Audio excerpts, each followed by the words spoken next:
Hey guys, XJ here, and today is going to be the patch 12.18 notes. Yeah, I'm about a little bit late, but it's whatever, it's fine. We're gonna do this really fast. So Ash got buffs of AD carry, went from 20 to 40% attack bonus attack speed on the Q to 25 to 55%. Quite a big buff. Mm, I'm not sure. Again, do you max your? Well, you max your W probably second, others, or you even max your E. So I don't know. Overall, I guess it's nice, but like Ash is kind of like a castrator 80 carry, so I don't know. Overall, it's probably really good. I'm not sure if support's too strong. Support doesn't really get buffed from this because they actually don't even skill this up at all. I don't think so. It's fine if she was apparently underperforming the 80 carry. I think she's fine as an 80 carry. It's just underpicked, so again, it's probably just make her picked. I believe this is the last Worlds Pass, so it's probably just make her picked more often. I'm just making sure this is actually freaking my voice picking up. Hecarim got nerfed. Base HP was 650, now 625. Physical bonus damage ratio on the Q was reduced from 95%, now it's 90%.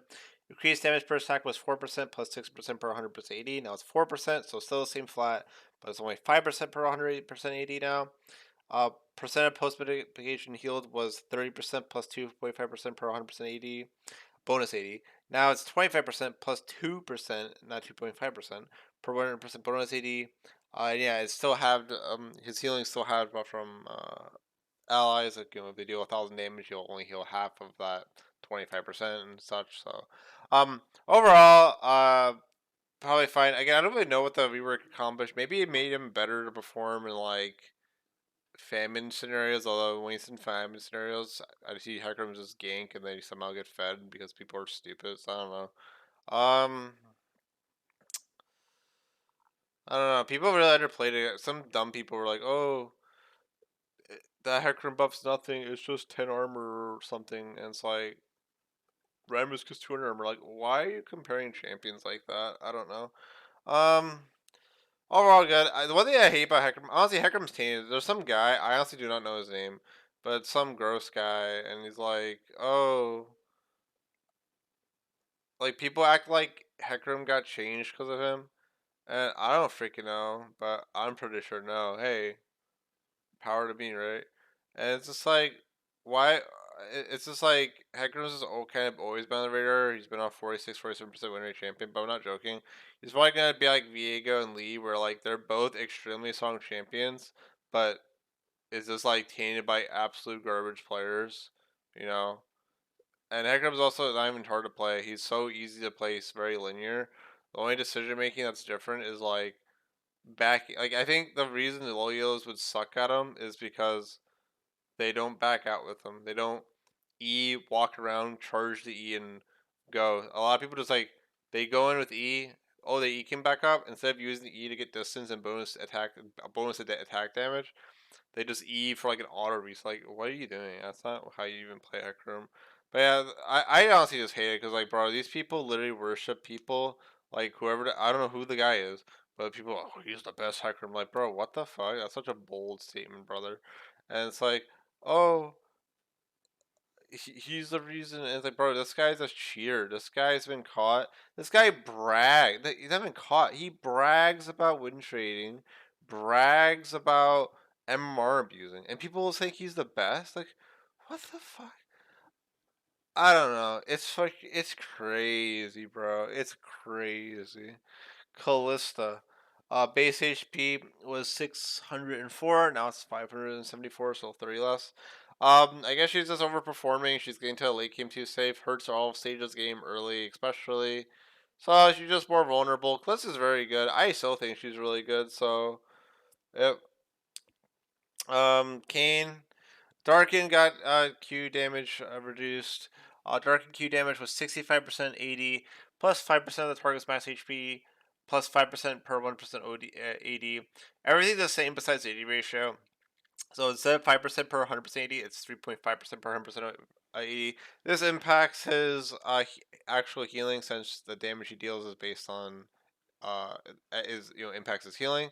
So overall, really good because I always felt like his Darkin was doing way too much damage. Like that's one thing I don't understand.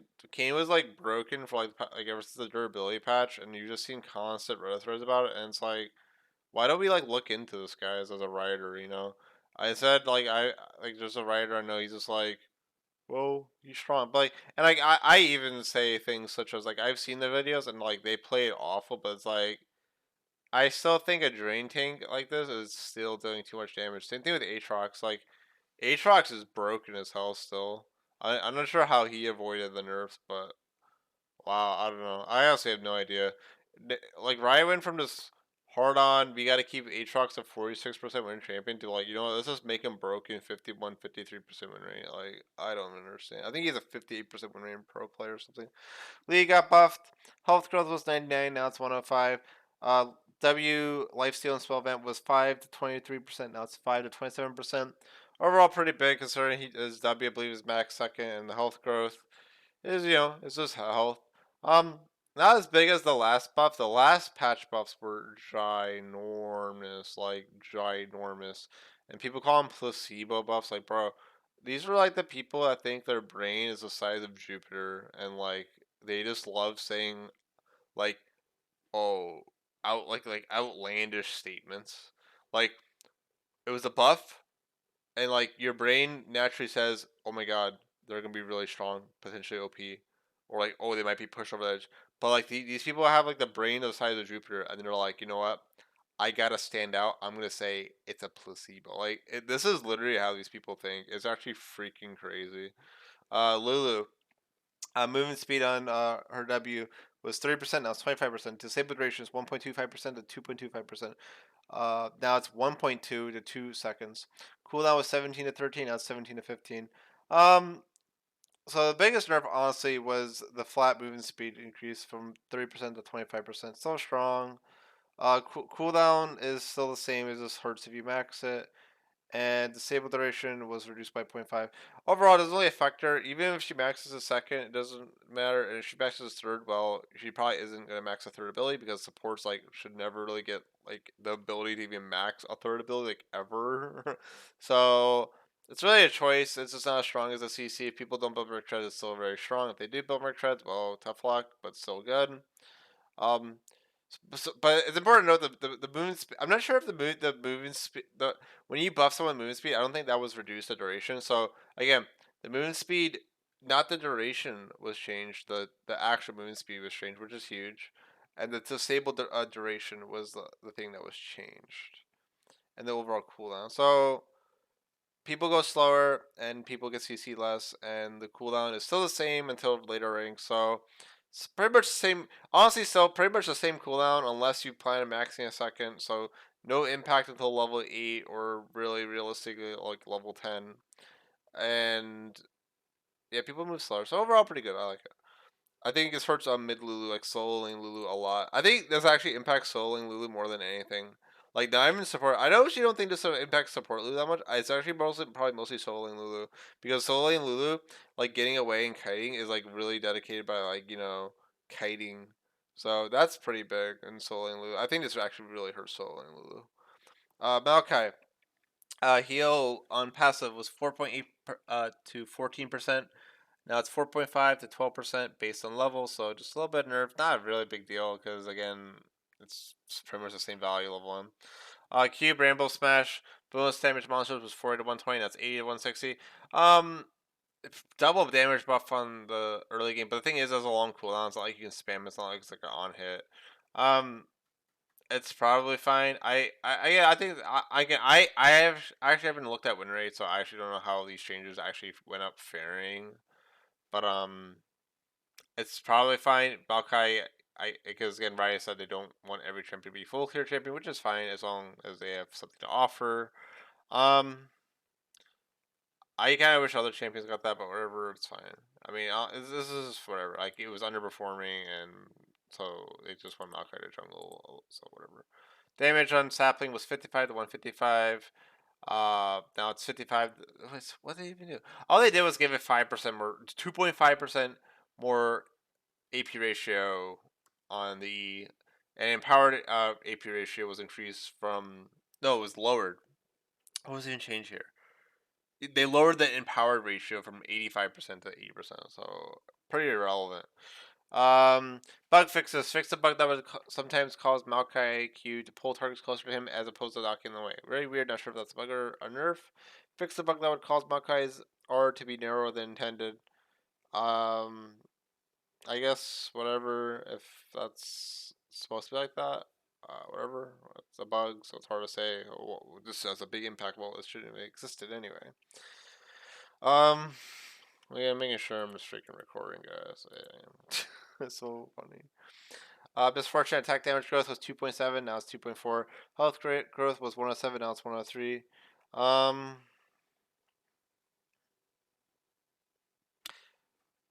if it was like I don't know, it's not the it's honestly not the biggest nerfs in the world. It's not like she got like 10 less. So it's only no 4 less health growth. It's just a tap, so she's still fine. That's all I have to say about that. Doctor attack damage growth was 3.1, now it's 2.6. Um, well, it's base attack damage, not bonus, so it doesn't really matter that much because I believe his ratios are bonus 80. So yeah, Nocturne's one of those champions that would probably need to get reworked because he's just so simple to play and just kind of like if he's ever strong, it's just like yeah. Like I even think Nocturne's really strong right now, but he's just underpicked. Like even pro play, if people were picking him, then like all of a sudden people just stop picking him. All of a sudden, like why? He's so good. People just playing lane Nocturne instead of jungle Nocturne, which is also very strange. Um, sort of jungle matchup, you just instantly win because your W blocks a spell, which is like 100 plus damage. Um, if they're reworking Nocturne, they literally give the champion was it Spectre? Spectre's ultimate in Dota 2, where a Nocturne ultimate appears behind everyone, and then like he gets to choose whose nightmare to invade or something crazy like that. That'd be very interesting. Um, like it's not like because like oh Nocturne needs to get reworked, but it's kind of like how can we make Nocturne cooler, which is kind of what they said about it anyway. Thresh. Base health growth was 115, now it's 120. Not a little nudge. Magic damage on play was 65 to 185, now it's 75 to 215. Pretty sure he max play first, so pretty big buff on the magic damage on hit. So I guess we're slowly reverting the durability patch. I mean, dude, games are boring when Thresh is about. I like it's also funny because again, there's so many champions in the league that it's like is Thresh necessarily even weak? I don't even think so. It's just like people. There's just so many champions in the game. If you have 1,000 champions in League of Legends, guess what? Some champions are gonna have 10% play rate, and others are gonna have 0.2%. Like it doesn't mean the champion's bad or needs a rework. It just means hey, people are just playing this. People like this champion more. People think this champion's stronger because people are just they love metagaming all day because someone said they were strong and don't care if something else is strong because they don't believe it. Like that's the reality we live in, guys.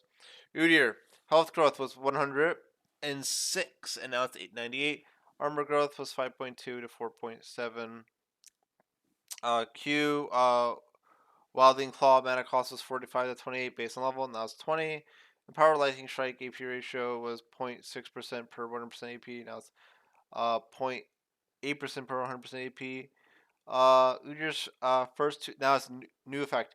Udyr's first two attacks gain 50 range, matching the functionality of his Awakened Q. Wait, let me look at something fast. So I'm just gonna play fast, but it's fine. Yeah. I'm sorry.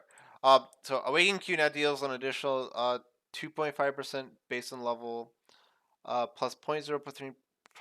Like who cares? 3% bonus AD backs health damage on the first two attacks. So pretty much gets more attack range, and the Q doesn't cost as much, which is actually pretty big because that mana cost really was freaking disgusting. And the Awaken Q just sounds broken. I'm just gonna let me just continue. Again, let me just yeah. Percent heal on Udyr's W was 1.2 to 1.5. Now it's 1.2 only. Percent HP shield was 2 to 4%. Now it's 2 to 3.5%. Life steal was 15%. Now it's 15 to 20%. Our magic damage was 20 to 110. Now it's 20 to 100. Wow, minus 5% AP. Like, bro, who even cares? but damage to minions was 50 to 60%. Levels 1, 6, 11, 16. Now it's 40 to 85%. Levels 1, 6, 11, 16. Overall, Q is very, very strong now. I honestly think Q max overall is probably stronger with like press to attack. Just go in, ease someone, burst them. If no one's there to finish them up, they probably have to flash away from you because you E, then you just Q, and like you can honestly probably even just empower your Q and just destroy them. I'm not sure. It just depends on the circumstance, but you can chunk someone so heavily, it's actually crazy. Um, and what else? Her Udyr's R was severely hurt. He lost a lot of damage. He lost, I believe, 40 damage on the R late game. The early game is not really impacted at all. So yeah. Competitives. Pretty much all this is when like if you autofill support, you're like guaranteed a roll. But now it's like if you autofill anything, you'll actually get like the roll you need, something like that. I already read this. I can't be bothered to read all this stuff right now. Behavioral says that players you have recently honored who have honored you would now show up and suggested party members with an honor icon next to a server name that you can burn back to those already enjoying playing with. Um, some prestige skins, some challenges. Fix the bug that caused Spirit Visage to double Omnivant of items that were purchased before it. By double, does it really mean like items would go from 10% Omnivant to 20%? If so, that was actually a ginormous bug. That was, if it was being abused, holy crap, because that's a ginormous bug. That would really double the power level of like the lifesteal of some items or Omnivant. It was only Omnivamp though, so yeah, Gourd Drinker. Uh, that's crazy. That's crazy. That's actually crazy. Jesus. Fix a bug that unintentionally remove the cursor range indicator on Zera's R. Fix a bug that would cause some champion abilities to be invisible for Mac users. Fix a bug that caused certain abilities to be visible and audible from the fog of war. Yeah, it's even more, they just say some now instead of what ones because it's like everything. Fix a bug that caused Zera's W to sometimes not fire through terrain towers. Fix a bug that allowed players to cleanse Tompkins' W knockup. Fix a bug that would not let Talia fire a large boulder if she flashed onto work ground to cast it. Fix the bug that allowed action to deal damage with E while also charging R. Fix the bug that caused Zera's visual effects to be overridden by Ken's E. Fix the bug that would reveal Lulu's location if Pix attacked while attached to an ally. That's funny. Fix the bug that caused the challenge to get on my level, not try progress in games that last longer than 10 minutes. Fix the bug that caused. Okay. Fix the bug that caused the in-game experience wheel to display a memo wheel gained from current matches instead of experience you need to progress to the next level. Um, Fix the bug that destroyed visual sound effects when leaving and rejoining a premier lobby. And well, we got some skins, and that's pretty much it. Other bug fixes they need to do is there's a bug where Yasuo can Q E and then no E Q and then instantly Q again, and some people are arguing, look, Yasuo players have their fun. Like, bro, these people are for freaking RuneScape, bro. Like, bro, like, back in my day, these things used to be called features. Like, bro, because freaking developers didn't care. They couldn't go back and fix it. So shut up. There was no sense of balance. And what else? What's the other bug? Oh, Karthus. Karthus has too much of a win trade on this. I don't know. Karthus Lich Bane's a pay to win skin. I'm actually really mad about that skin. That game. That skin sucks. So that's really it, guys. Yep. Bye.